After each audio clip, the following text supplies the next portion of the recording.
안녕하세요. 버지니아 짹짹입니다. 제가 지난 영상에서 버지니아 부동산 현황과 또 처음 집을 사시려고 계획하시는 분들께 필요한 정보를 알려드리는 내용을 보내드렸는데요. 이번에는 이제 집을 사거나 또 다른 무언가를 할 때 꼭 필요한 크레딧에 관한 내용을 보내드리려고 합니다.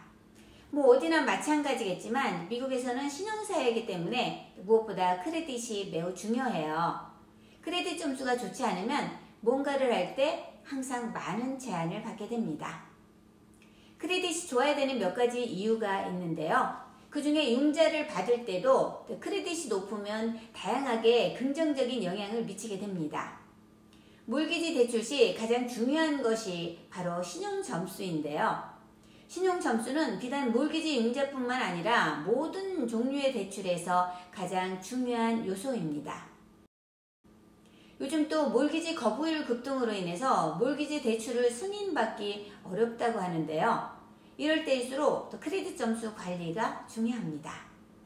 여기서 높은 크레딧의 장점 몇 가지를 알아보도록 할게요. 첫째, 낮은 이자율입니다. 크레딧이 높으면 대출을 신청했을 때 더 저렴하게 얻을 가능성이 높습니다. 은행과 금융기관은 크레딧이 높은 사람들에게 더 낮은 이자율을 제공하는데요. 그렇게 되면 대출 상환 비용을 줄여주기 때문에 더 금전적인 이익이 될 수 있죠. 또 크레딧 점수가 높으면 대출 승인 확률을 높여줍니다. 금융기관은 또 크레딧이 높은 대출 신청자에게는 대출금을 상환할 능력이 높다고 판단해서 별 어려움 없이 대출 신청을 승인해주기 때문이죠. 다음은 높은 크레딧을 가진 대출 신청자는 또 주택대출이나 자동차 대출, 또 신용카드 한도 등 이런 다양한 종류의 대출에서 더 큰 대출 한도를 받을 가능성이 있습니다. 또 크레딧이 높으면 보증금 요구의 감소, 더 낮은 월 상환금, 또 더 긴 대출 기간을 조율할 때 대출 조건을 더 유리하게 협상할 수 있어요. 다음은 현금 환급제나 여행 보상, 또 신용카드 보상 프로그램들을 통해서 크레딧이 높은 사람들은 더 많은 혜택을 얻을 수 있습니다. 다음은 세제 혜택인데요. 일부 주택대출이나 교육대출에는 세제 혜택이 제공됩니다. 크레딧 점수가 높은 대출 신청자는 이런 혜택을 받을 가능성이 높아지는 거죠. 또 부동산 시장에서 크레딧 점수는 중요합니다. 주택을 더 쉽게 선택하고 구매하는 데 도움이 되기 때문이에요. 판매자와 부동산 에이전트는 높은 크레딧을 가진 구매자를 선호하는 것은 당연하고요. 또 그리고 협상에서도 유리한 위치에서 진행하는 데 도움이 됩니다. 이렇게 높은 크레딧을 유지하는 것은 금융 상황을 개선하고 또 금전적인 유연성을 향상시키는 데 도움이 돼요. 그렇기 때문에 또 크레딧 점수를 잘 관리하고 향상시키는 것은 우리가 또 금융 목표를 달성하는 데 아주 중요한 부분이죠. 그런데 생활하다 보면 또 신용 점수 관리가 잘 안 돼서 크레딧 점수가 낮아질 때가 있습니다. 이제 집을 사려고 해도 혜택을 받기는커녕 안 좋은 여건이 돼서요. 어떡하지? 하고 염려하시는 분들이 분명히 있습니다.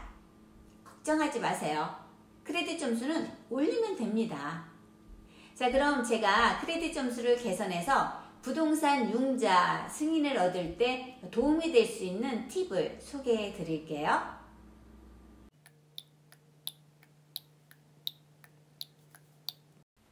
크레딧 점수를 향상시키려면 10가지 정도 단계를 따라야 하는데요. 첫째, 먼저 신용보고서를 확인하셔야 합니다. 그런데 신용보고서에 오류가 있는 경우가 있어요. 그래서 정확한 정보가 표시되는지 확인을 하셔야 합니다. 만약 오류가 있다면 해당 정보를 수정하도록 신용보고기관에 신청을 하면 됩니다. 또 신용점수를 향상시키려면 빚을 시간에 맞추어 상환해야 합니다. 그러니까 몰기지나 자동차 대출이라든가 또 신용카드 빚이 있다면 꼬박꼬박 잘 갚으셔야 되고요. 또 연체나 부분연체가 있으면 안 됩니다. 다음은 신용카드 잔액 관리가 중요한데요.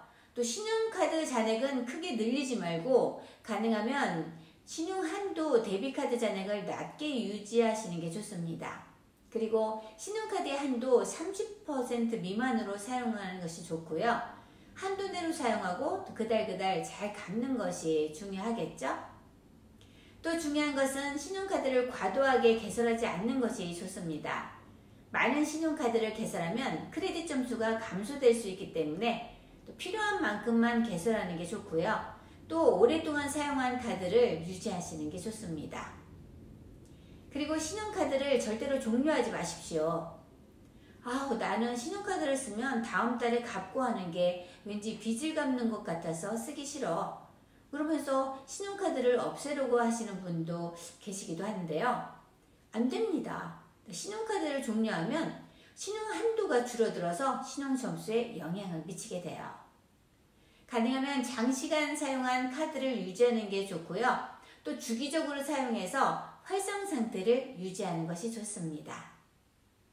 다음은 크레딧 점수 계산 방법입니다.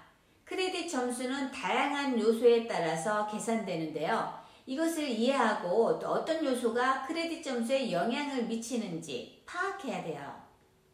주요 요소로는 신용카드 사용률, 그리고 신용카드 연령, 신용카드 개설 이력, 지급 기록, 그리고 현재 대출 상황 이런 것들이 크레딧의 점수를 계산하게 돼요. 이런 요소들을 잘 관리하는 것이 크레딧 점수를 올릴 수 있는 팁입니다. 다음은요, 내 크레딧 점수가 어떻게 되는지 또 모니터링하는 것이 중요합니다. 크레딧 점수를 정기적으로 모니터링하고 변경사항을 추적해 보세요.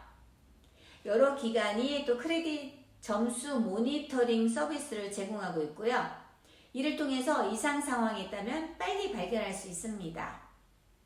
몇몇 웹사이트에서 무료 크레딧 점수를 제공하고 있는데요. 크레딧 칼마, 크레딧 세사미, 왈렛헙 같은 곳이 있습니다.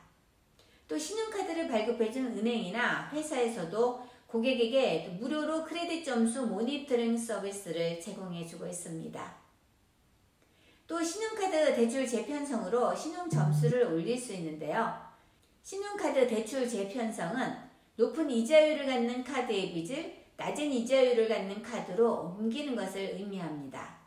이렇게 하면 이자 비용을 절감하고 또 크레딧 점수를 높일 수가 있어요. 다음은 부동산 대출이나 자동차 대출, 또 신용카드 등 다양한 유형의 대출을 유지하는 것이 좋은데요. 이런 다양한 유형의 채권을 가질수록 또 크레딧 점수에 도움이 되기 때문이죠. 그리고 어느 분야든 그렇지만 전문적인 도움을 찾는 것이 또 중요합니다. 혹시 복잡한 신용 문제가 있으세요? 신용상담 기관이나 금융 전문가와 상담을 받아서 어떻게 하면 크레딧 점수를 향상시킬 수 있는지 논의하는 게 좋습니다. 자, 이렇게 해서 오늘 우리 삶에 있어서 높은 크레딧 점수가 왜 중요한지, 또 어떤 혜택을 받을 수 있는지, 그리고 낮은 크레딧 점수를 어떻게 개선할 수 있는지에 대해서 알아보았습니다. 여러분에게 큰 도움이 되었기를 바라고요. 여러분의 삶이 더욱 윤택하고 행복하기를 응원하겠습니다. 감사합니다.